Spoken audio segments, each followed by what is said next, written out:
कल्पना कीजिए कि धरती से जब चंद्रयान को रेगुलेट कर सकते हैं तो धरती पर बैठ करके जहां चुनाव हो रहे हो उसके अंदर ईवीएम को रेगुलेट किया जा सकता है।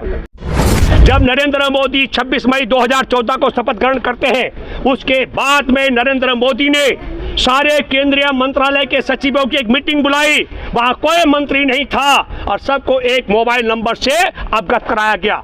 भारत को एक मोबाइल नंबर से रेगुलेट किया जा रहा है। मैंने इस पर दैनिक अखबार में एक आर्टिकल भी लिखा। अरे दानिश अली को धमकाया था भाजपा सांसद ने कि अपनी हैसियत में रहो, और दानिश अली को धमकाने के बाद नकली बमों के साथ जो पहुंचे अंदर, वो संदेश भी दिया विपक्ष को, देश के जनता को, कि तुम्हारे चुने हुए सांसदों को अंदर असली हथियार वाले हम भेज सकते हैं। ये बात मैं इसलिए भी कहना चाहता हूँ, कब ताली बजा करके नोटों को कागज बना देगा, कब ताली बजा कर देश में ताला लगा देगा, कब ताली बजा करके वायरस को भगा देगा, कब ताली बजा कर लोगों को मरवा देगा, कब ताली बजा करके दंगे करवा देगा।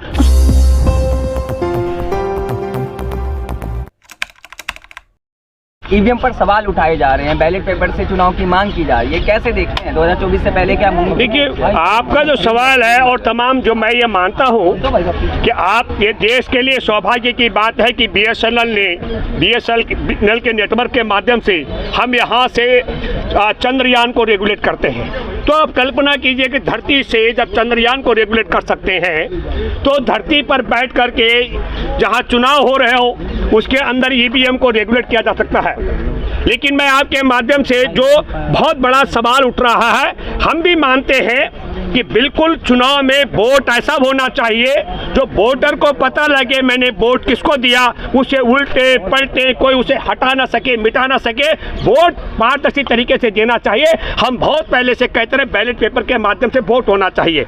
लेकिन एक दूसरी बात मैं कहना चाहता हूँ जो मेरी चिंता का विषय है, मैं आपके माध्यम से कहना चाहता हूँ, पश्चिम बंगाल के चुनाव की तैयारी चल रही थी, हमारा किसान आंदोलन के बीच का जिक्र मैं कर रहा हूँ। मैं गाजीपुर से किसी मसले पर प्रेस क्लब ऑफ इंडिया में आया तो वहाँ 6 पत्रकार मेरे दोस्त बैठे थे, जिनमें 3 मेरे जानकार भाजपा के लिए फील्डिंग कर रहे थे। उनमें से एक ने मुझे प्रभावित करने के लिए कहा कि मैं अपकमिंग डिप्टी सीएम के साथ काम कर रहा हूँ।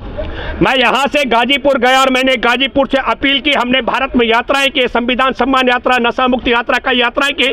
पश्चिम बंगाल के लोगों में बड़ी संख्या है जो लोग मुझे सुनते हैं। मैंने अपील की, आप सब लोग ईवीएम को हरा दीजिए। मैं आपके माध्यम से एक बात कहना चाहता हूँ, मैं कांग्रेस के लोगों को भी कहना चाहता हूँ, राहुल गांधी को भी कहना चाहता हूँ, और आपके माध्यम से देशवासियों को कहना चाहता हूँ। 4 राज्यों का चुनाव था, 5 का मैं छोड़ देता हूँ। मैं 4 का जिक्र कर रहा हूँ, छत्तीसगढ़ का, मध्य प्रदेश का, राजस्थान का और तेलंगाना का। मैं आपको बताना चाहता हूँ, किसी मसले पर मैंने बात करनी थी, कांग्रेस की युवा सांसद रही मीनाक्षी नटराजन को मैंने फ़ोन किया और मीनाक्षी ने कहा कि मैं तेलंगाना का काम देख रही हूँ। यकीन मानिए, तब मैंने महसूस किया कि तेलंगाना में कांग्रेस की सरकार बनेगी। मैं समझ गया कि राहुल गांधी के युवा टीम को वहाँ अवसर दिया जा रहा है। लेकिन अब 3 राज्यों का जिक्र करें हम, राजस्थान में गहलोत साहब ने राहुल गांधी की टीम को वहाँ हाथ नहीं रखने दिया। अब ये ईवीएम का खेला है कि गहलोत का खेल है। वहाँ 40 से ज़्यादा वहाँ की जो जमीनी रिपोर्ट थी, गहलोत से कोई खिलाफ नहीं था, लेकिन विधायकों के कामकाज से नाखुश थे। 40 से 45 विधायक कांग्रेस के ऐसे थे जिनको हटाया जाना था, उनके टिकट काटनी थी। लेकिन गहलोत जी को लगा अगर टिकट कट गई और जो नए को टिकट मिलेगी वो सचिन पायलट को अगर मुख्यमंत्री बना देंगे तो क्या होगा, इसलिए गहलोत साहब ने वो टिकट नहीं कटने दी, राहुल गांधी की टीम को वहाँ हाथ नहीं रखने दिया। वो रिजल्ट आपके सामने है, जो बाजी जीती जा सकती थी। कि चुनाव आयुक्त में से सीजीआई को हटाना, क्या इसके पीछे सरकार की नहीं? इसके लिए ये जो आप पहले देखिए, पहले ये तो पूरा कर लूँ। मध्य प्रदेश में कमलनाथ ने भी यही किया और छत्तीसगढ़ के अंदर भी भूपेश बघेल ने यही किया। जो सवाल तुम्हारा है सीजीआई को हटाने का, उसमें मैं आपको बताना चाहता हूँ, कुछ लोग बोल के तानाशाह होते हैं और नरेंद्र मोदी कितने बड़े तानाशाह है। देशवासियों को मैं एक बात कहना चाहता हूँ, जब नरेंद्र मोदी 26 मई 2014 को शपथ ग्रहण करते हैं उसके बाद में नरेंद्र मोदी ने सारे केंद्रीय मंत्रालय के सचिवों की एक मीटिंग बुलाई। वहाँ कोई मंत्री नहीं था और सबको एक मोबाइल नंबर से अवगत कराया गया। भारत को एक मोबाइल नंबर से रेगुलेट किया जा रहा है। मैंने इस पर दैनिक अखबार में एक आर्टिकल भी लिखा। मैं आपके माध्यम से कहना चाहता हूं, नरेंद्र मोदी भली भांति जानते हैं कि अगर देश में सुप्रीम कोर्ट के मुख्य न्यायाधीश और विपक्ष का नेता चुनाव आयोग के चयन में रहेगा तो जो तोता बनाना है, जिस तरीके से ईडी से लेकर आयकर विभाग से लेकर नारकोटिक्स विभाग और तमाम विभागों के मुखिया को तोता बना दिया गया है। न केवल उनको तोता, आपने तमाम मंत्रियों को भी देख लिया होगा, वो बेचारे उतना ही मुंह खोलते हैं जितना मोदी उनको अनुमति देते हैं। इसलिए ये नरेंद्र मोदी ने हमारे देश के अंदर हमारे देश की संवैधानिक बेंच का अपमान किया।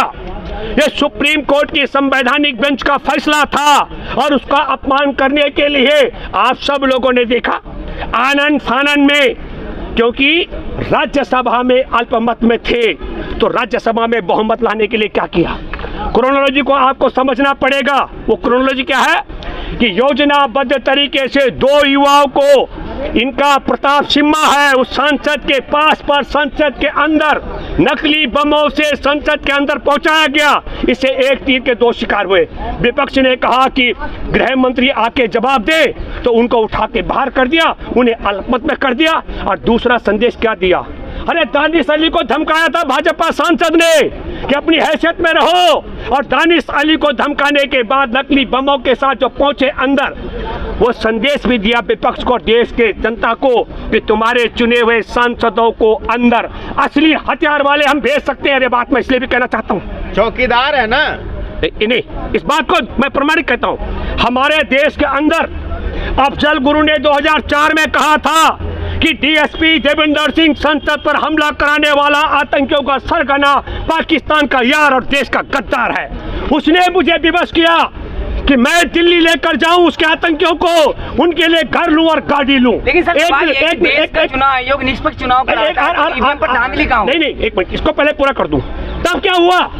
तब ये हुआ है कि अफजल गुरु के इतने बड़े खुलासे के बावजूद जो देश के गद्दार थे सरकार में, जांच एजेंसियों में, उन्होंने अफजल गुरु के इस आरोप का ध्यान नहीं दिया। जो जनवरी 2020 में वही डीएसपी देवेंद्र सिंह किसके साथ में, हिजबुल मुजाहिदीन के आतंकवादियों के साथ में AK-47 और हैंड ग्रेनेड, एक मिनट गिरफ्तार हुआ। और फिर मैं दूसरी बात भी कह रहा हूँ, अभी भी आप डीएसपी देवेंद्र सिंह को जमानत भी भाजपा की सरकार में गिरफ्तारी के बाद भाजपा राज में जून में हुई है। तो ये जो आप कह रहे हो, संसद में जो हुआ राहुल गांधी कह चुके हैं महंगाई बेरोजगारी की वजह से हुआ है। जो देखिए, आप पहले समझिए, जो युवा खड़े हुए अंदर जाने के लिए तैयार हुए, उनका एजेंडा महंगाई और बेरोजगारी और मणिपुर बिल्कुल सही था, लेकिन उनको पहुंचाने का काम, जहां तक पहुंचे हैं वहां तक पहुंचाने का काम बिना अमित शाह की सहमति के नहीं हो सकता था। और जब तक ये संसद के अंदर बवाल नहीं होता, तब तक आपको पता है, न केवल हमारे देश की सुप्रीम कोर्ट के संवैधानिक बेंच के फैसले को किनारे करके सीजीआई को अलग करने का, बल्कि एक और खतरनाक बात हुई है। वो 3 जो हमारे देश में आपराधिक कानून बने हैं, उन कानूनों की तह पर अगर जाओगे तो रूह कांपती है, रूह। शांति अमन चैन के लिए लाया गया है। किस तरीके की शांति और अमन चैन? बीजेपी करेगी शांति। मैं आपके माध्यम से सुनो, शांति अमन और चैन, तो हमको लगता है शांति अमन और चैन की उम्मीद आप उनसे कर रहे हैं। मैंने तो तड़ी पार नहीं किया था अमित शाह को। अमित शाह बहुत अरसे तक तड़ी पार रहे। तड़ी पार किसने किया था? इतना बड़ा अपराध किया गया था कि अमित शाह को तड़ी पार रहना पड़ा। मैं आपके माध्यम से कहना चाहता हूं, जो आप शांति की बात कर रहे हैं, 2002 के दंगों के बाद जनता कमीशन में 2 वरिष्ठ जज और इज्जतदार जज और ईमानदार जज भी मैं कहूंगा, क्योंकि अब ईमानदार भी कहना पड़ता है, जस्टिस अय्यर और जस्टिस सामंत ने कहा था कि तुमने जहां तक पहुंचा दिया है दोनों को, मतलब दोनों मंच, एक था गृह मंत्री गुजरात का और एक था मुख्यमंत्री, इससे ऊपर मत पहुंचाना। उसका दंश आज देश भुगत रहा है। कब ताली बजा करके नोटों को कागज बना देगा, कब ताली बजा कर देश में ताला लगा देगा, कब ताली बजा करके वायरस को भगा देगा, कब ताली बजा कर लोगों को मरवा देगा, कब ताली बजा करके दंगे करवा देगा, कुछ कल्पना नहीं कर सकते हम। वो ताली में बड़ा जादू है, तो ताली बजा कर कुछ भी कर सकता है।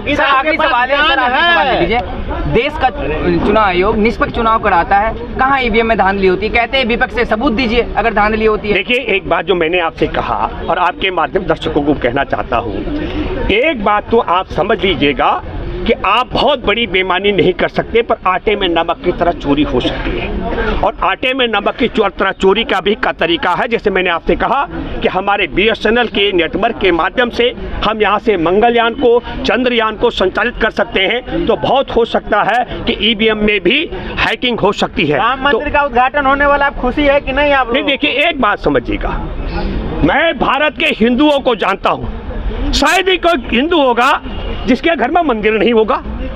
आप ये समझ लीजिएगा, घर घर में मंदिर है, मंदिर का बड़ा होना जिसकी हैसियत होगी वो जाएगा। लेकिन फिर मैं आपको कहना चाहता हूँ, मंदिर बनने के बाद भी पंडा पुजारी को फायदा होने वाला, आम नागरिक को जाकर चढ़ावा चढ़ाना है। देखिए इस मामले में मैं आपको बताना चाहता हूँ, मैं एक बात बड़ी दावे से कह सकता हूँ कि मंदिर ही एक ऐसा जरिया है जहां पर जाकर आपको धन चढ़ाना। हमारे देश की धन संपदा का सबसे बड़ा हिस्सा मंदिरों में कैद है। एक आखिरी बात बता दूं आपको पता है, हमारा सोमनाथ मंदिर में जब गजनी आया था तो गजनी ने कहा था कि तुमको जो कुछ करना करो। पंडितों ने तमाम मंत्र किए और उन मंत्रों में एक मंत्र ये भी था, वो था शत्रु मारक मंत्र। तो उन्होंने कहा तुमने सब कुछ कर दिया, बोला हाँ। उसके बाद उन्होंने पंडितों को मारा और धन लूट के ले गए। भगवानों का धन से और जन से कोई लेना देना नहीं होता है। मैं एक बात आपके माध्यम से कहना चाहता हूं कि हाँ, हम सृष्टि में इसे भगवान जरूर मानते हैं जिसने ये पूरी सृष्टि बनाई है। सृष्टि का मतलब आप समझ लीजिएगा, हमारे देश में गौरैया से लेकर मोर तक जो पक्षी हैं उनकी बनावट अलग अलग हो सकती है, रंग रूप अलग हो सकता है, लेकिन उनकी चोंच, मुंह, पैर एक जगह है।